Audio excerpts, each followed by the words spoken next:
everybody, today we're going to hear a story about a faithful man of God, Daniel. Enjoy! Thank you, David. Hi everyone. Today I'm going to tell you a story about Daniel. He actually went to Babylon with three of his friends, Shadrach, Meshach and Abednego, and each king that came and went like this men because they were honest and hard workers. They were always given the most important job in the kingdom, which made the other workers of the king jealous. This time the king's name was King Darius, and he also liked Daniel.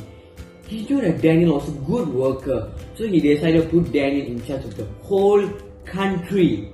The other servants of the king were very jealous of Daniel, and they were trying to find faults on Daniel so he will get in trouble. But they couldn't get Daniel fired because Daniel always obeyed God.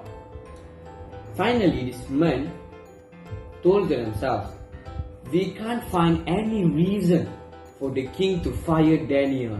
The only way we could get him to disobey the king is if we made a law against his God. So they went to King Darius and said, "Oh great king, you are so wonderful that no one should pray to anyone but you." The king said, "That sounds like a great idea." Then the men continued, "All of your workers have agreed that this should be done, and that anyone that prays to another god should be thrown to a lion's den." The workers lied and said that because they knew that Daniel would never agree to this. And the king also didn't know this. So he made the law and it couldn't be changed. When Daniel heard about the law, he did what he always did.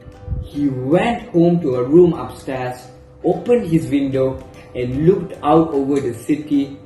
3 times that day, he went down on his knees and prayed to God like he always had. These men went as a group to Daniel's house and found him praying and asking God for help. So they ran straight to the king and told him that, "King, we have found Daniel praying to his God, and he should be thrown into the lion's den for not following the rules." When the king heard about this, he was very sad. He really liked Daniel and did not want him to die.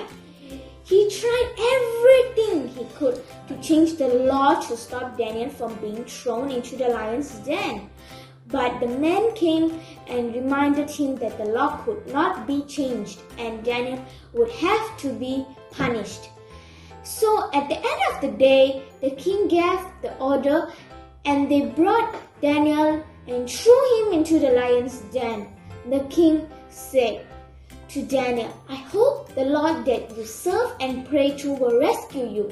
A large heavy stone was rolled in front of the lion's den, and back he went into the palace with tears in his eyes. That night, King Darius could not eat or sleep. He was so worried for Daniel.